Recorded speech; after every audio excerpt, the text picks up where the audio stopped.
Hello नमस्ते प्रेक्षकांनो, आपल्या चॅनलमध्ये सर्वांचं मनपूर्वक स्वागत आहे। आज आपण ठरलं तर मग या मालिकेचा आजचा भाग पाहणार आहोत। तर या भागामध्ये काय होणार आहे ते मी तुम्हाला सांगणार आहे, तेही माझ्या शब्दात, माझ्या भाषेत। तुम्हाला ही मालिका आवडते का? मला तर ही मालिका खूप आवडते। तुम्ही ही टीव्हीवर सुद्धा नक्की पहा। ही तर माझी फेवरेट मालिका आहे। तर पहिल्यांदा अर्जुन बाहेर येतो आणि सावंतचा फोन आलेला असतो। सावंत म्हणतो, सावंत बोलत असतो। अर्जुन म्हणतो, केस कुठंपर्यंत आली आहे? तेव्हा सावंत म्हणतो, अर्जुन, जो स्केचवाला येणार होता तो हो, पण आता वेगळा प्रॉब्लेम झाला आहे। अर्जुन म्हणतो, काय प्रॉब्लेम झाला आहे? तो सावंत म्हणतो, मी त्या सिक्युरिटी गार्डच्या घरी गेलो होतो, पण तो अजूनपर्यंत आलाच नाही। अर्जुन म्हणतो, काय, तो ड्युटीवरून तो त्याच्या मित्राच्या घरी गेला असेल?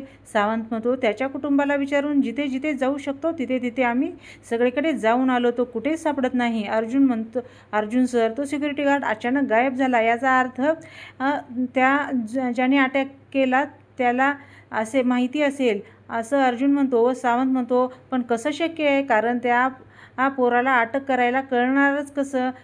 तुम्ही सिक्युरिटी गार्ड आपल्या तिघाशिवाय कोणालाच माहीत नव्हतं, मग त्याच्यापर्यंत ही माहिती गेलीच कशी? अर्जुन म्हणतो, तो त्याला आधीपासूनच फॉलो करत असेल, तुम्ही त्याला शोधत राहा, काही कळलं तर मला लगेच इन्फॉर्म करा। सावंत म्हणून काही कळलं की लगेच अपडेट देतो म्हणतो, आमचा तपास सुरूच आहे। आणि अर्जुन बाय म्हणतो आणि फोन ठेवतो। आणि मग आता तो सायलीला काही सांगत नाही, उगाचच ती डिस्टर्ब होईल, चिडेल असं म्हणतो। आणि मग अर्जुन आता सायलीकडे जातो। सायलीमध्ये आलेच असं म्हणून चाललेली असते। अर्जुन म्हणतो, कुठे निघाली? सायली म्हणते, आई अजून प्रियाचा आणि तिच्या बाळाचा विचार करत असतील, आणि त्या जर अश्विन भाऊजीशी बोलायला गेल्या तर त्यांना अजून त्रास होईल, त्या मला जाऊन त्यांच्याशी बोलायला हवं ना, त्या शांत आहेत का नाही ते बघायला हवं ना। तेव्हा अर्जुन म्हणतो, मग त्याने स्वतःचा तो विचार थांबवला असेल तर, आणि तू पुन्हा कशाला काढतेस? मग तो तिचा थोडा वेळ घेऊ दे, मग माझं स्वतःच त्या टॉपिकवर विषय काढीन, तेव्हा स्वतः तू तिच्याशी बोल। सायली म्हणते, स्वतःला त्रास करून घेत असतील। आणि अर्जुन म्हणतो, तुला त्रास होतो त्याचं काय बायको? सध्या फक्त आपल्या बाळाचा विचार कर, प्रियाच्या प्रेग्नन्सीशी आपल्याशी काही महत्त्वाची नाही, आणि तुला तुझ्या मागचं काही आठवत नाही, त्याचा स्ट्रेस आहे असं म्हणतो। मग आता सायली विचार करत पुढे पुढे येत असते, आणि मग मला कळतच नाही असं म्हणते, पूर्वीचं मला नक्की कसं आठवेल? अर्जुन, तू मला सांग, तू म्हणशील की तन्वीचे फोटो बघून तिच्याशी काही कनेक्शन असल्यासारखं वाटतं? अजून अशा कोणत्या कोणत्या गोष्टी आहेत ज्याच्याशी तुला कनेक्शन आहे असं वाटतं, फील होतं असेल? मग सायलीला आठवतं की प्रतिमा आत्यांनी बॉल दाखवलेला असतो, तिच्या छोटे कपडे दाखवलेले असतात, तिच्या काही वस्तू दाखवलेल्या असतात, आणि ते पाहून सायलीला त्या वस्तूची आपली आहेत आणि त्या वस्तूची काहीतरी कनेक्ट आहे असं वाटत असतं। असा मागचा एपिसोडमधला थोडासा रिव्ह्यू दाखवलेला आहे, आणि असं सायलीला आठवत आहे असं दाखवत असतं। तिची प्रत्येक वस्तू बघून, फोटो बघून काहीतरी जाणवत असतं। अर्जुन म्हणतो, तन्वीच्या काही आठवणीच्या वस्तू असतील ना आपल्याकडे, काय असेल असा अर्जुन विचार करत असतो। मग ज्या ज्या वस्तू होत्या त्या सगळ्या बघून झाल्यात, आता काहीच नाही असं सायली म्हणते। आणि मग अर्जुन म्हणतो, तन्वीचं गाठोडं आपल्याकडे असं म्हणतो असा, आणि एकदम मागे फिरून पाहतो आणि त्यातल्या वस्तू बघून मला काही आठवते का? मग अर्जुन तन्वीचं गाठोडं कपाटामधलं काढतो, आणि मग तो इकडचा सीन दाखवलेला आहे। कल्पनाताई ही नाश्त्याचं प्लेट घेऊन अश्विनकडे येतात। मग अश्विनला असं बसलेलं पाहून तो मागचा सीन आठवत असतो की ही प्रिया कशी आलेली असते, ती रिपोर्ट दाखवत असते, आणि अश्विन असं प्रिया म्हणत असते अश्विनला, अश्विनला आठवत असतं। आणि मग आता इकडे कल्पनाताई येतात आणि पोहे खाऊन घे असं म्हणतात। आशा, मला नको आहे, मला भूक नाही आहे हे, पण आता अश्विन म्हणतो, सगळी तुझी मनमानी चालणार नाही, हा अश्विन इथे बघ, अश्विन असं म्हणतात, आणि खुणेने हात पोहे खा असं म्हणतात, आणि मग त्याच्या पाठीवरून हात फिरवतात। असं काही नाही वाटत का रे एकदासुद्धा की ते बाळ तुझं असेल? इतका कठोर निर्णय कसा काय घेतलास असं कल्पनाताई म्हणतात। तेव्हा अश्विन म्हणतो, नाही मम्मा, मला 100% खात्री आहे, ते बाळ माझं नाही आहे, आणि तू सुद्धा मनात असा विचार आणू नकोस। आपण जितके प्रियापासून लांब राहू ना तितके आपण आनंदी राहू, आपण सुखी राहू। कल्पनाताई म्हणतात, काय खरं काय खोटं काही समजत नाही। मग अश्विन म्हणतो, हो मम्मा, मला न समजण्यासारखं काय आहे? दादानी प्रियाच्या बाबतीत सगळे पुरावे आपल्या समोर ठेवले होते,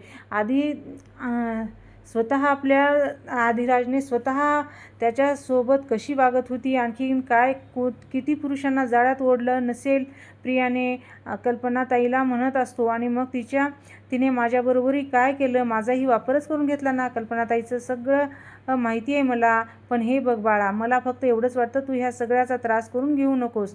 अश्विन, तुझ्यात आणि अस्मितामध्ये केवढा फरक आहे रे. ती तिच्या संकटातून पटकन बाहेर पडू शकली. ती हसत पुढे जायचा प्रयत्न करते, पण तुला तुला अजूनही ते जमत नाही. अश्विन म्हणतो, मी प्रयत्न करतोय मम्मा, पण हे सगळं माझ्या डोक्यातून जाऊ नये म्हणून तर प्रिया अजूनही खोटं बोलतेय. पण मी त्या बाळाचा विचार काढून टाकला आहे, असं अश्विन म्हणतो. आणि तू सुद्धा काढून टाक. कल्पनाताई म्हणतात, तू म्हणशील तसं म्हणतात, आणि तरीसुद्धा प्रियाची गोष्ट आमच्यापासून लपवायला नको होती. अश्विन म्हणतो, मम्मा हे बघ, तुला जितका त्रास आता होत आहे ना, हे व्हायला नको होता, म्हणून मी हे सगळं तुमच्यापासून लपवलं. माझा दुसरा काहीच हेतू नव्हता गं. कल्पनाताई म्हणतात, मला कळतंय मला. हे बघ राजा, तू आता शांत राहा. हे आता सगळ्याचा काही विचार करू नकोस, कसलाही त्रास करून घेऊ नकोस. मला फक्त एवढंच पाहिजे, आणि हे घे, खाऊन घे, असं म्हणतात. आणि एक घास अश्विनला चारतात, आणि अश्विनसुद्धा खातो आणि कल्पनाताईला मिठी मारतो. मग कल्पनाताईसुद्धा त्याच्या डोक्यावरून हात फिरवतात. आणि आता मग इकडे सायली आणि अर्जुन गाठोडं उघडत असतात आणि बघत असतात. आणि हे बघ, असं अर्जुन म्हणतो. आणि मग सायली एक एक वस्तू, म्हणजे पहिल्यांदा तिचा फोटो काढते आणि ती पाहते, आणि मग अर्जुनकडे पाहते, आणि मग त्यांच्यानंतर ती दुसरी वस्तू म्हणजे ती बाहुलीचे कपडे, असं काय काय पाहते. असं काय काय वस्तू असतात त्या पाहत असते. आणि मग त्याच्यानंतर सायलीचे कपडे असतात लहानपणीचे, तो सुद्धा काढून पाहते, आणि तो ड्रेस आपल्याला कुरवाळते. आणि मग एक असं असल्यासारखं ती पाहून सायलीला जरा अंधुक असं आठवते. अर्जुन म्हणतो, तुला माझी ही काय पाहिजे. आणि मग ते एकमेकाला बाय करून आलेले असतात. ही माझी टाय पाहिजे का, टॉय. आणि मग ते एकमेकाला बाय करून चाललेले असतात, असं सायलीला अंधुक आठवतं. आणि मग सायली गाडीत बसून ते सुद्धा सायलीला अंधुकच आठवत असतं. अर्जुन मनातल्या मनात म्हणत असतो, मला असं वाटायचं की प्रियाचं हे गाठोडं सायलीचं समजून सायलीला चक्कर येत होती. मग आता माझ्या लक्षात येते, सायलीच खरी तन्वी आहे. आणि सायलीचं समोर नेहमी 2 गाठोडे असायचे, म्हणजेच तन्वीचं गाठोडं बघूनच तिला त्रास होत असणार. आता सुद्धा तिला चक्कर येईल का. अर्जुन म्हणतो, आणि सायली, काही तुला होते का, तुला कसला त्रास होत तर नाही ना. सायली म्हणते, त्रास एकाच गोष्टीचा होतो, या गोष्टी सगळ्या माझ्या आहेत असं वाटतंय, पण त्यांच्याबद्दल मला काहीच आठवत नाही. आणि या सगळ्या वस्तू जेव्हा हेच होतं, ह्या सगळ्या वस्तू तन्वीच्या आहेत, म्हणजे माझ्या आहेत एवढं नक्की, पण त्या मला सायलीपासून तन्वीकडे जाण्याचा मार्ग दाखवत नाहीत. मग आता इकडे पोलीस स्टेशनमधला सीन दाखवलेला असतो. राकेश म्हणतो, मी तिथून उडी मारली आणि तिथल्या CCTV कॅमेरासुद्धा फोडला, आणि मग काल सायली मेलीच असती, पण वाचली काल. तेव्हा नागराज राकेशच्या खणखण कानाखाली मारतो आणि म्हणतो, राकेश म्हणतो, काय झालं. देव अक्कल वाटत होता तेव्हा तू काय संपावर गेला होतास काय मूर्खा. सायलीचा जीव घे, मी असं कधीच सांगितलं नव्हतं. राकेश म्हणतो, तुम्ही तर सांगितलं होतं सायली आणि अर्जुनची वाट लावायची. नागराज म्हणतो, वाट लावायची म्हणजे दरवेळेस जीव घ्यायचा नसतो राकेश. असले उद्योग करून तू माझी वाट लावशील आणि इथे येऊन नशीब काल पकडला गेला नाहीस, नाहीतर माझ्या सोबतीला इथेही आला असतास आणि आपण दोघेही इथं येऊन गप्पा मारत बसलो असतो. आता गप्प राहा, नाहीतर मार खाशील मूर्खा, असं म्हणतो. आणि नागराज आधीच अर्जुन धमकी देऊन गेला की मला फासावर लटकवीन म्हणून. असले काही उद्योग करून त्याला अजून कारणं देऊ नकोस बावळट. आधीच सांगून ठेवतोय तुला, अर्जुन आणि सायलीला मारायचं नाही. आणि वावरतोयस तू सोबत गोड बोलून, पण दोघेही खूप हुशार आहेत. तुझा खरा चेहरा समोर आणतील आणि तुला कळणारही नाही.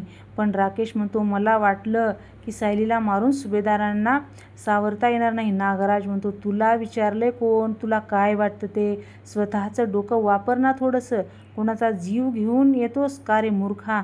मग तो नागराज म्हणतो, हे बेटा, असं करू नको रे. तू माझी एकमेव आणि शेवटची आशा आहेस. कोणावर विश्वास ठेवायचा मी सांग ना. त्यामुळेच तर काही अर्थ आहे का त्याच्याकडून अपेक्षा करून. गेलं नको ना असं करू. हे बघ, सचिन आहे की नाही, महिपत आहे ना, त्याच्याकडून काहीच अपेक्षा नाही. मग आता सचिन आहे की नाही, त्याची मदत घे आणि थंड डोक्यानं एक प्यादं पुढे सरकावायचं. एक प्यादं नाही ना करणार असं परत. कोणाचा जीव नाहीच ना घेणार. आता विचारही नाही करायचा. आता मग राकेश म्हणतो, सॉरी पप्पा, पुन्हा नाही असं करणार. मग नागराज म्हणतो, मग आता इकडे सायली आणि अर्जुनचा सीन दाखवलेला असतो. अर्जुन म्हणतो, अगं असं काय करतेस तू तन्वी, असे तुलाच कळलं ना, म्हणजे त्याकडे जाण्याचा मार्ग मिळाला आहे, मग तुला आता हळूहळू गोष्टी आठवतील. सायली म्हणते, कशा आठवतील, माझी तर काहीच प्रगती होत नाही आहे. अर्जुन म्हणतो, कसं बघ ना, आधी जेव्हा तू गाठोडं बघायचीस तेव्हा किती त्रास व्हायचा तुला, चक्कर पण यायची, पण आता काहीच झालं नाही, उलट यातल्या वस्तू बघून तुला या वस्तूची कनेक्टेड वाटलं. सायली म्हणते, याचा काहीही साध्य होणार नाही, फक्त विचार करून थकून जाते. माझ्यासारखी कमनशिबी मुलगी मीच आहे. सगळं जाणवतं, हे सगळं कळतंय, पण आठवत काहीच नाही. तर माझे आई बाबा माझ्या समोर आहेत, पण तरीही मी त्यांना आई बाबा अशी हाक मारू शकत नाही, असं म्हणते. आणि मग ती सायली गठुडं कपाटामध्ये ठेवत असते. अर्जुन मनातल्या मनात विचार करतो, तन्वी, मी तुला असं हार मानू देणार नाही. मग तुझ्यासमोर प्रियाने चुकीची आई बाबा समोर उभे करून सुद्धा तुला खूप त्रास दिला होता. आता मी तुला तुझे खरी आई बाबा मिळवून देणारच, असं अर्जुन मनातल्या मनात म्हणतो. मग आता सायली विचार करत असते. तेवढ्यात अर्जुन म्हणतो, बायको इकडे ये. सायली, ते मला थोडा वेळ शांत बसून द्या ना मला. अर्जुन म्हणतो, तुझी कोणाशी तरी मला ओळख करून द्यायची आणि तिला आरशासमोर उभा करतो. आणि मग तो सायलीला म्हणतो, या दोघी मला ना खूप सिमिलॅरिटी वाटते. ह्या दोघी खूप गोड आहेत, खूप प्रेमळ आहेत, तितक्याच मस्तीखोर सुद्धा आहेत आणि सुभेदार आणि किल्लेदारवर खूप प्रेम करतात तुम्ही, आणि म्हणून या सगळ्यांच्या तोंडात एकच नाव आहे, सायली. आधी तर तन्वी असायचं, आणि आता त्यामुळे माझी खात्री पटली आहे की सायली हीच तन्वी आहे. आणि आता अर्जुन सुभेदार सायलीला तन्वीपर्यंत पोहोचवणारच. आणि आता आधी हे फ्रेंड खूप प्रसिद्ध होते, आणि आता म्हणायचे की ही जोडी असावी तर फ्रेंड असावे तर असे. आता अर्जुन सुभेदार आणि सायली सुभेदार ही जोडी किती फेमस आहे तर काही सांगायलाच नको. सो आता अर्जुन सुभेदार आणि तन्वीपर्यंत पोहोचवणार. सायली म्हणते, मला चांगलंच माहिती आहे, तुम्ही एखादी गोष्ट ठरवली की ती करून दाखवणार. अर्जुन म्हणतो, आणि रडताना मला अजिबात आवडत नाहीस तू. सायली म्हणते, कसं असतं, तुम्हाला हे सगळं कसं सुचतं हो. आणि मग सायली अर्जुनला मिठी मारते. अर्जुन म्हणतो, मला नाही, माझ्या बायकोला सुचते. आठवतंय काही दिवसापूर्वी जेव्हा मी लो फील करत होतो तेव्हा तू असंच मला मोटिवेट केलं होतं, तेव्हा तू असंच करून मला मोटिवेट केलं, माझं चेअरअप केलं होतं. थँक्यू म्हणतो अर्जुन सायलीला. आणि मग आता संध्याकाळ झालेली असते, आणि मग आता इकडे महिपतचा सीन दाखवलेला आहे. मग ती मुलगी म्हणजे अधीरा आलेली असते, ज्या मुलीने महिपतला जमीन आणि काही पैसे दिलेले असतात. ती काही प्लॅन सांगत असते. तिने त्यासाठी वेटिंग एरिया आहे, पुन्हा इकडे मार्ग येण्याचा आहे. महिपत म्हणतो, हे सगळं चांगलं आहे, पण मला यातलं काही कळत नाही. माझी एवढी विनंती आहे की हे जो आपला आश्रम आहे, या आश्रमात येणारे गोरगरीब येतील ना भक्त मंडळी, त्यांच्या पोटापाण्यासाठी काहीतरी करायला हवं, एवढी माझी विनंती आहे. आणि मग भक्त मंडळी, त्यांच्यात मोठ्यात मोठं असं अन्नछत्र बांधायला विसरू नकोस, अशी माझी एवढीच इच्छा आहे. आपल्या आश्रमात आलेला कुठलाही भक्त एखादा गोरगरीब रिकाम्या पोटी आपल्या आश्रमातून जायला नको. ती मुलगी म्हणते, महिपत बाबा, ही तर फॅन्टॅस्टिक आयडिया आहे. माझ्या आर्किटेक्टला सांगून त्याप्रमाणेच चेंजेस करून घेते. म्हणजे मग या साईडला आपण अन्नछत्रासाठी जागा करूया. मागे मोठे किचन असेल, ते किचन 24 तास सुरू असेल. ठीक आहे, मग मी पण हो म्हणतो. आणि मग चालेल, तू ठरवले आहे म्हणजे ते उत्तमच होणार, मला काही काळजी नाही. देवा, तुझ्या लेकराच्या पाठीशी राहा रे, म्हणतो मी पण. ती मुलगी म्हणते, ठीक आहे बाबा, आपल्याला तुम्ही अप्रूव्ह करा, मी पुढच्या कामाला लागते. मुंबई चालेल असं म्हणतो. आणि मग परत कोणाचा तरी फोन येतो, आणि मग तिथून निघून जातो. मी जरा आलो असं म्हणतो आणि तिथून निघून जातो. मग आता सचिन त्या मुलीला म्हणतो, अधीरा, नाही म्हणजे तुमचा बहुगुणी बाबावर, महिपत बाबावर फारच विश्वास आहे. एवढा विश्वास त्यांच्या साठी आश्रम बनवायला निघालात. ते आदिराम म्हणते 100%. म्हणजे मी आता महिपत बाबांच्या आशीर्वादाशिवाय काहीच करणार नाही. त्यांच्यामुळेच तर माझा बिझनेस खूप वाढलाय. मग आता मी त्यांच्यासाठी छोटीशी मदत नाही करू शकत? सचिन म्हणतो एखादा आश्रम वगैरे बांधायला तुम्हाला 1-2 कोटी लागतील ना, मग ही तुमच्यासाठी छोटी मदत आहे? आदिराम म्हणते हो, कारण महिपत बाबामुळे जो माझा फायदा झाला ना तो खूप जास्त आहे आणि मला माहिती आहे मी पण बाबाला जितकं देईन तितकं ते माझ्याकडे परत येईल.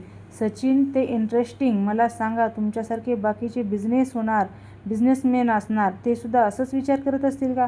तेव्हा आदिराम म्हणते ज्याचे त्याचे श्रद्धास्थान वेगवेगळे असू शकतं. महिपत बाबाचा हात ज्याच्या पाठीवर आहे तो असाच विचार करेल असं म्हणते आणि मग सचिन ऑफकोर्स म्हणतो आणि मग ती मुलगी येते म्हणून तिथून निघून जाते. सचिन म्हणतो मनातल्या मनात महिपत बाबा झाला याचा मला खूप मोठा फायदा तर होणार आहे असं दिसते. ही मूर्ख माणसं त्याच्याकडे श्रद्धास्थान म्हणून बघतायत. त्याच्याकडे जर मी बिझनेस म्हणून बघितलं तर कमाईच कमाई असं सचिन म्हणतो. मग आता इकडे अर्जुन काहीतरी बोर्डावर लिहित असतो आणि मग तो DNA टेस्ट. आपल्याकडे तुझं सॅम्पल आहे तन्वी. प्रियाने जे तन्वी म्हणून तुझं सॅम्पल दिलं होतं ते सॅम्पल आणि तन्वीने जे सॅम्पल दिलं होतं ते सुद्धा आहे. एक काम करू, हे दोन्ही सॅम्पल उद्याच्या उद्या घेऊन मी उद्या लॅबमध्ये जातो पगारेकडे आणि त्यांना सांगतो की उद्याच दोन्ही सॅम्पलची मॅच करून द्या आणि उद्या रिपोर्ट द्या असं म्हणतो. आणि एनी टाईम तू कर आणि ड्रायव्हरला घेऊन आत्याकडे जा असं म्हणतो. आणि डॉक्टर पगारेला सांगून ठेवा मागच्या वेळेसारखं सतर्क राहा. कोणीही त्या सॅम्पलकडे पोहोचायचा कामा नये. प्रिया तर आता जेलमध्ये आहे त्यामुळे भीती नाही. तरीही मला कुठलाही धोका पत्करायचा नाही. कोणतेही सॅम्पल आतपर्यंत पोहोचता कामा नये. अर्जुन म्हणतो मी सांगेन त्यांना की त्यांना आता सुद्धा सिक्युरिटी एकदम टाईट ठेवीन आणि मुळात काही एक टेन्शन. डॉक्टरांनी सांगितलं आपणाला छोट्या छोट्या गोष्टी रिक्रिएट करायच्या आहेत. ते आपण करून बघूया. जुन्या गोष्टी परत करून बघितल्यावर. पण म्हणजे असं सायली म्हणते काही गोष्टी मला दिसतात पण इतक्या अर्धवट असतात की त्यामुळे हाती काहीच लागत नाही. मग अर्जुन म्हणतो त्यामुळे आपण करून बघूयात ना परत. अशा गोष्टी छोट्या छोट्या आहेत ना ज्या डॉक्टरांनी तुला आठवत नसतील पण मला ज्या आठवतात त्या रिक्रिएट करून. सायली म्हणते मला तुमच्या आणि तन्वीबद्दल काय आठवतं? तेव्हा अर्जुन म्हणते बोर्डावर काहीतरी लिहितो आणि सायली वाकून पाहते. सायलीला काहीच दिसत नसतं. मग सायली म्हणते अहो बाजूला व्हा ना, काय लिहिताय? मला तर दिसू द्या. अर्जुन म्हणतो अगं मला लिहू तर दे असं म्हणतो आणि मग अर्जुन बाजूला सरकतो आणि म्हणतो वाच. आणि मग सायली आईस्क्रीम, लॉकेट आणि सेंट इरेझर असं म्हणते. अर्जुन म्हणतो हरकत नाही, आपण या गोष्टींना परत रिक्रिएशन करूयात म्हणजे आठवतं काहीतरी. सगळ्यात आधी आपण आईस्क्रीम खाणारं रिक्रिएट करूया असं म्हणतो आणि आईस्क्रीमच्या खाली अंडरलाईन करतो. आणि मग सायली विचार करते आणि इथेच आपला आजचा भाग संपतो. आता उद्याचा प्रोमो खूपच मस्त दाखवलेला आहे. तर उद्याच्या प्रोमोमध्ये पाहणार आहोत की सायलीला हळूहळू आठवत असतं की अर्जुन अरे लवकर उघड ना फ्रीज असं म्हणते आणि मग तो बोल बाऊल घे ना असं म्हणते. अर्जुन म्हणतो सायली म्हणते आईस्क्रीम तसंच खायचं छान लागतं डब्यातच. आणि अर्जुन म्हणतो सायली म्हणते हळू खा नाहीतर तूच संपवशील. सांग ना तुला आठवलं का सगळं? अर्जुन म्हणतो हो तुला सगळंच आठवलं की सायली असं म्हणतो. आणि मग इथेच प्रोमोसुद्धा संपतो. तुम्हाला हा भाग कसा वाटला? आवडला का? आवडला असेल तर लाईक करा, शेअर करा आणि सबस्क्राईब करायला विसरू नका. आणि TV वर सुद्धा मालिका बघायला नक्कीच विसरायचं नाही. पण तुमच्या मनोरंजनासाठी म्हणून ही मालिका मी माझ्या आवाजात रिव्ह्यू देत आहे. तुम्हाला हा आवडला असेल तर लाईक नक्की करा. धन्यवाद.